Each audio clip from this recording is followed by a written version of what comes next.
12 बजे फोन करियो मैं जा रहा रस्ते के मां एक होटल में रुकिया चाह पानी कर लिया मुझे थोड़ा सा आगे फोन करियो और हाँ फोन करे एक संदेश दियो के मने नरेंद्र जी मोदी के ऊपर आदेश है क्या ममता जी थे बीकानेर जिले की जबकि 7 विधानसभा की सीट है बन संभालो और आप लोग के समाज में लोग हैं बे शिक्षा वंचित है तो 12,000 थे लंदन पर पढ़ाई है लंदन में पढ़ाई करे अब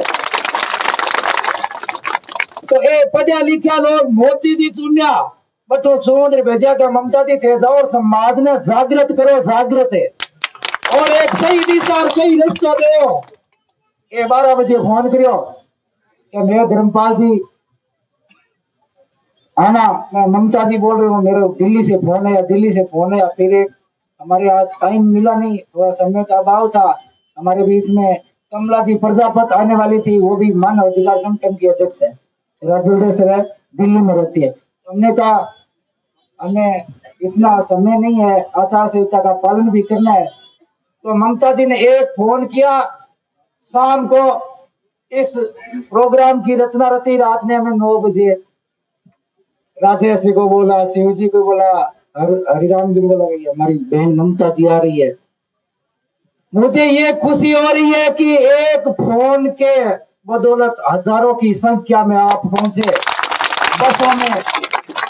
बसों में आके हुजूम खड़ा कर दिया और इस शहर के अंदर दिखा दिया कि ये कोई रैली नहीं है ये तो एक छोटा सा टेलर है और नाइट समाज का टेलर है बोलिए नाथी महाराज की बहुत बढ़िया। हर एक नायक की आवाज निकलनी चाहिए कि पूरे डूंगरगढ़ में पता चल जाए कि यहाँ नायक बैठे हैं। बोलिए लादू नाथ जी महाराज की, बोलिए लादू नाथ जी महाराज की, बोलिए भारत माता की, भाजपा की, मरुधरा की इस धरती पर मुझे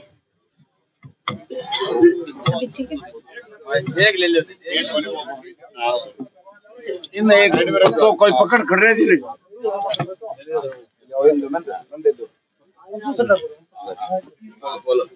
मरुधरा की इस धरती पर ममता नायक का नमन। मैं आभार व्यक्त करती हूँ आपके लोकप्रिय नेता श्री ताराचंद जी सारस्वत जी और उनके परिवार का कि उन्होंने मुझे यहाँ निमंत्रण किया और मैं आभार व्यक्त करती हूँ आपके जन सेवक धर्माराम जी नायक का जो उन्होंने मेरे एक कॉल पे पूरी जनता को इकट्ठा किया और जय हो नायक समाज की। मैं तो इस नायक समाज की ही बेटी हूँ।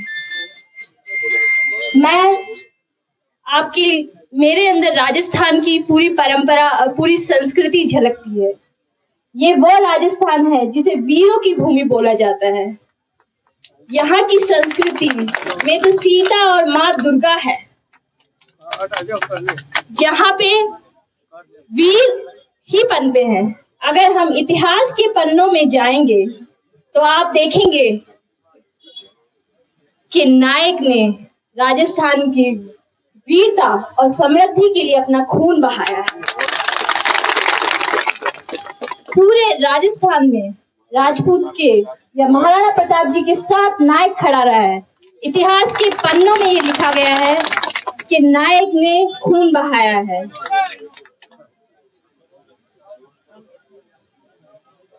तो इस वीर भूमि पे जरा हम नजर डालते हैं। आज अगर राजस्थान को हम देखें तो बड़े ही दुख की बात है, बीमारू राज्य में आता है। ये वीरता का राज्य है, ये समृद्ध राज्य है जिसके लिए आपने खून बहाया है, ये बीमारू राज्य में आ रहा है। बेरोजगारी और भ्रष्टाचारी में देश में नंबर 1 है। ऐसा क्यों है? इस पे विचार करने की जरूरत है। मेरे दादाजी पूर्व मंत्री स्वर्गवासी श्री दुलाराम जी ने अपने जीवन के 60 वर्ष इस धरती की सेवा पे लगाए। उन्हें नायक समाज या रायसी नगर या राजस्थान का गांव नहीं, आप मानेंगे मैं पूरे भारत में घूमी हूँ।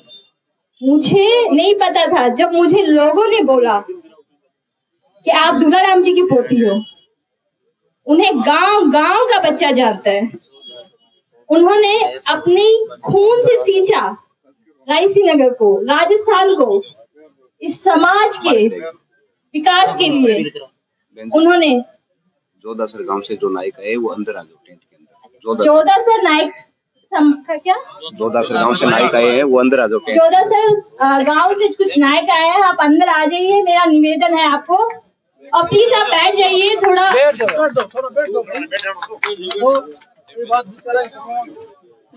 आगे जाओ बैठ जाओ।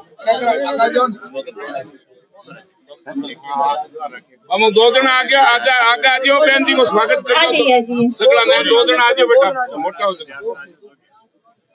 जो श्री स्वर्गवासी श्री दुलाराम जी का, कि उन्होंने अपनी खून से इस धरती को सींचा। 60 साल उन्होंने अपने जीवन के दिए।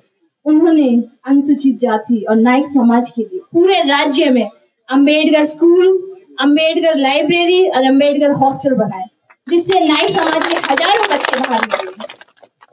पर आज मुझे दुख होता है ये देखकर कि ये राजस्थान और ये समाज कहाँ जा रहा है।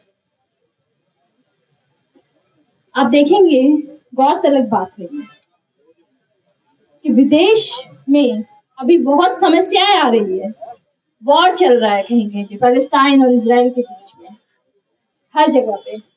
कोरोना अभी आके गया है, घनी समस्याएं हमारे बीच में आ रही है, पूरा संसार हिल गया है। पर भारत हमारे यशस्वी श्री प्रधानमंत्री श्री नरेंद्र मोदी जी के नेतृत्व में विकास की प्रगति पे आगे चल रहा है।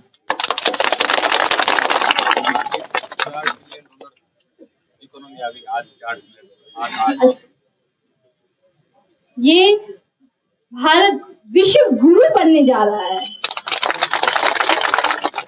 G20 समिट हुआ है। मैं हमारे समाज के लोगों को बताना चाहती हूँ कि इन्होंने आपको बताया कि मैं लंदन से पढ़ के आई हूँ, पर लंदन से पहले मैंने कानून की पढ़ाई की। उसके बाद में मैं लंदन नहीं पढ़ने गई थी, ना मेरी इच्छा थी लंदन पढ़ने की। मैं प्रधानमंत्री जी की टीम में काम करती थी। मुझे सरकार ने चयन किया और मेरा पूरा खर्चा उठा के मुझे लंदन भेजा पढ़ने के लिए। वहां से पढ़ के जब मैं 2020 में गई और 2023 में जब मेरी पढ़ाई अभी कंप्लीट हुई है, तो मुझे यूएन में लंदन में नौकरी मिल गई थी। पर मैंने कहा मुझे वो नौकरी नहीं चाहिए, मुझे मेरे देश वापस जाना है। अब वापस आ गए, मैंने प्रधानमंत्री जी की टीम में अभी मैं काम कर रही हूँ, यूएन में काम करती हूँ, 26 देशों में मैं घूमी हूँ।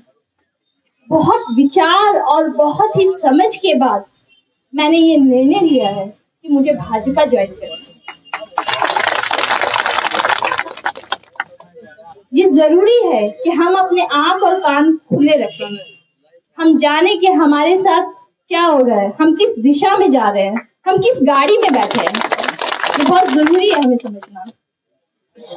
तो अभी अगर हम बात करें राजस्थान की, राजस्थान में मैंने देखा अभी 5 साल में बहुत आपको फ्री रेबड़ियां बांटी गई है, हर जगह फ्री मोबाइल आया है, फ्री नमक दिया गया है आपको।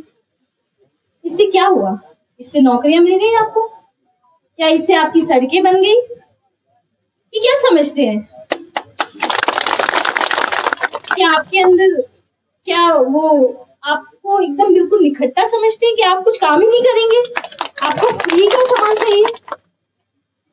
अब आप देखिए राजस्थान के आगे भारत में जल जीवन मिशन आया, प्रधानमंत्री जी ने हर एक घर में जल पहुंचाया। बाड़मेर के उस गांव में आज जल है जहां मैंने 4 साल पहले देखा था, वो महिला 15 किलोमीटर चल के जाती थी।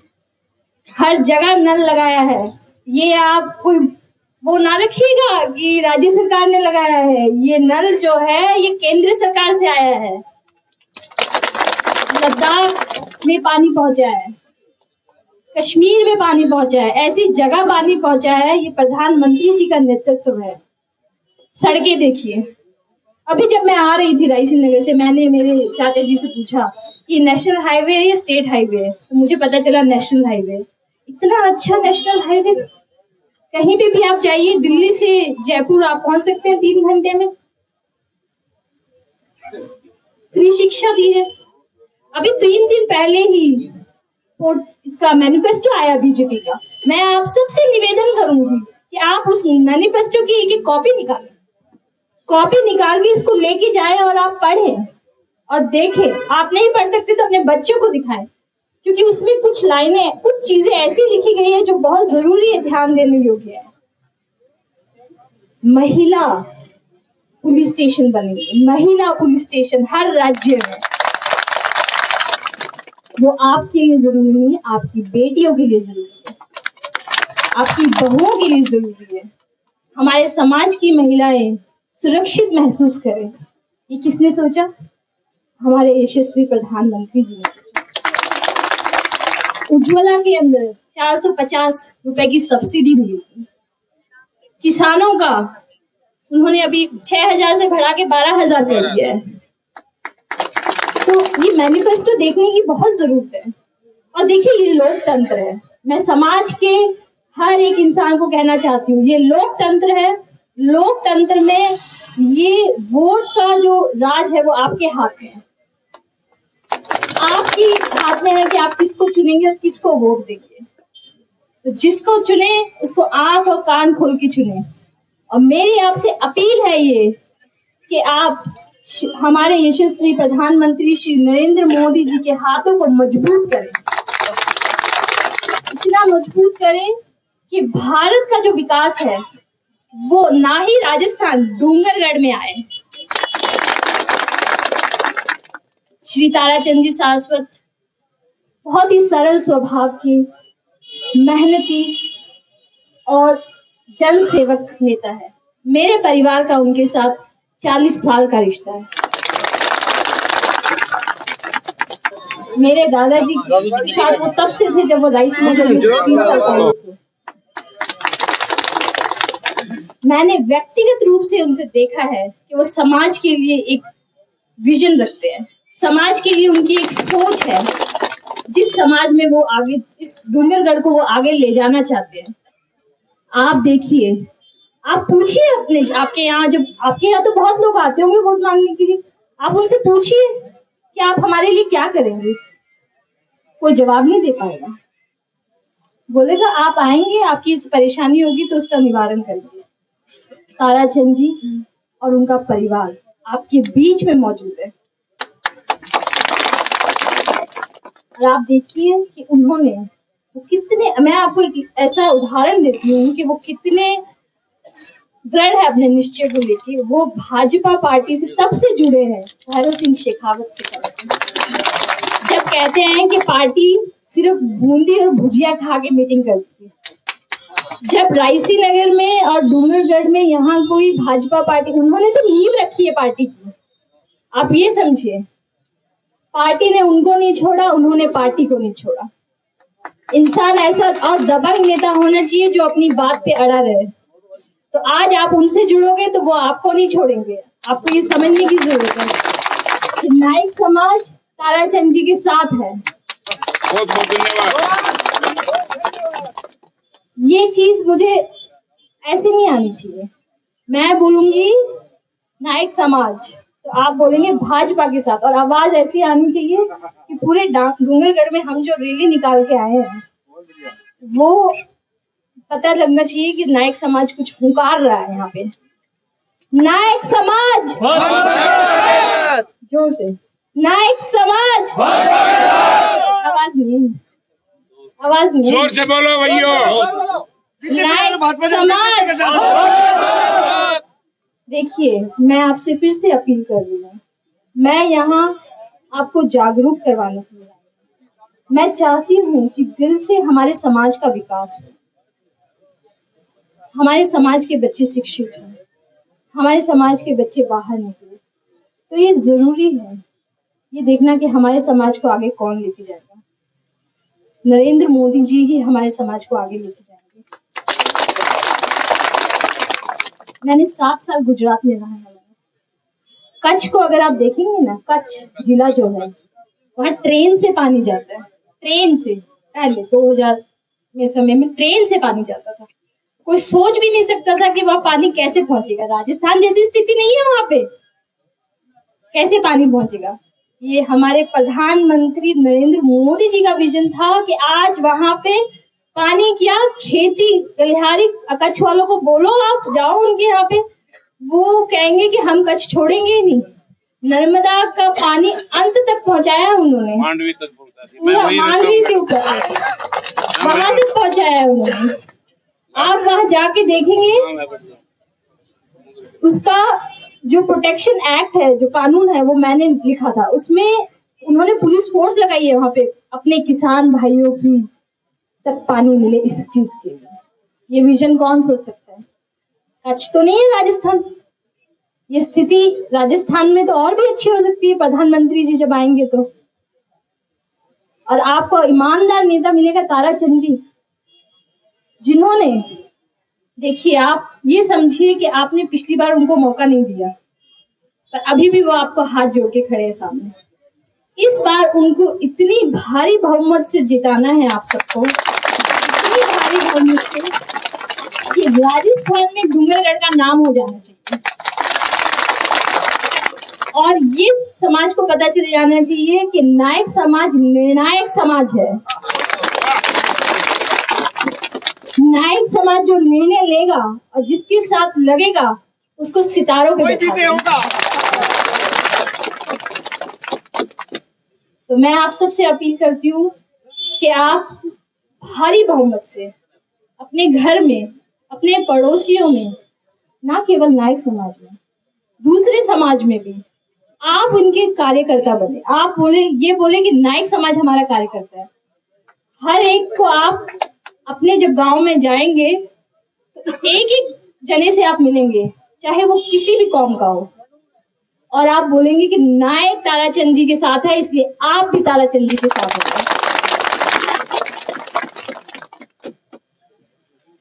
मैं यही हूँ, ताराचंद जी का हाथ आप सबके साथ है। उनके बेटे यहाँ पे है, उनका पूरा परिवार यहाँ पे है। आपको, मुझे नहीं लगता कि किसी दिल्ली या जयपुर जाने की जरूरत है। आपकी बात प्रधानमंत्री जी तक ताराचंद जी ले जाने के लिए सक्षम है, इसकी मैं आपको गारंटी देती हूँ। अब आप मुझे एक वादा दें कि ताराचंद जी को कितने वोटों से जिताएंगे। इन्होंने बोला 1,10,000, 20,000। तो देखिए, ये बोली लग रही है ताराचंद जी की जीत की। मैं डूंगरगढ़ आई हूँ, मैं जीतने के बाद दोबारा भी आऊंगी। और नायक समाज, ये भूल मत जाना, नायक समाज अब निर्णायक समाज है, जो चुनावों का निर्णय करेगा। कौन समाज चुनेगा, और समाज ने चुन लिया है ताराचंद जी को। भाजपा के साथ है नायक समाज हर जगह। पूरे राजस्थान में 45 लाख नायक है। मैं सभी 45 लाख नायकों को निवेदन अपील करती हूँ कि भाजपा के साथ। इसी के साथ मैं अपनी वाणी को विराम देती हूँ और मैं धन्यवाद करती हूँ, और मैं आशा करती हूँ कि आप मुझे, जब मैं दूसरी बार आऊं तो मुझे इतना हजूम दिखना चाहिए यहाँ पे, तो मुझे लगे कि ये मेरा समाज। तो किस तरीके से जो है वो लाभ मिलेगा भाजपा को? से भाजपा को, मैंने पहले भी बोला था कि पूरे नायक समाज की 45 लाख जनता है पूरे प्रदेश में, नायक समाज की 45 लाख जनता है पूरे प्रदेश में, और मेरा पूरा अपील है कि पूरी नायक समाज अब पूरे भाजपा के साथ जुड़ेगी, क्योंकि नायक समाज को अब विकास चाहिए और विकास भाजपा और प्रधानमंत्री जी के विजन में है, तो हम उसके साथ ही जुड़ना चाहते हैं। यहाँ का नायक समाज बिल्कुल एक प्रकार से बैकवर्ड है और अशिक्षित है, और सबसे ज्यादा है कि इनका आज तक चुनाव में फायदा ही उठाया गया है। तो आप अपने समाज के लिए क्या संदेश देना चाहते हैं कि वो आगे क्या करें? मैंने अपने समाज के लिए मेरा कुछ मुद्दों पे संदेश है। पहला तो ये कि अपने घर में ये तय कर ले अपने परिवार के साथ में बैठ के कि हमें हमारी बेटियों को आगे निकालना है। बेटियां बाहर निकलेगी, बेटे बाहर निकलेंगे, वो तभी होगा जब आप एक अच्छा नेता चुनेंगे। और मुझे लगता है कि प्रधानमंत्री जी का जो विजन है उसमें हर एक समाज का, हर एक वर्ग का इंसान जो है वो उसके साथ लगा हुआ है। तो नायक समाज को अब जरूरत है कि वो आगे आए, उस विकास की दौड़ में हिस्सा ले, और वो चाहे कि हम अपने समाज की ही नहीं अपितु देश जब आगे निकलेगा तो समाज अपने आप आगे निकलेगा। आपने एक बात कही है अभी, नायक समाज निर्णायक समाज बनेगा इस चुनाव में, तो क्या पूरा नायक समाज इस आपकी बात को कायम रख पाएगा? जरूर रख पाएगा। ठीक है जी, धन्यवाद। आप देखेंगे भाजपा आएगी।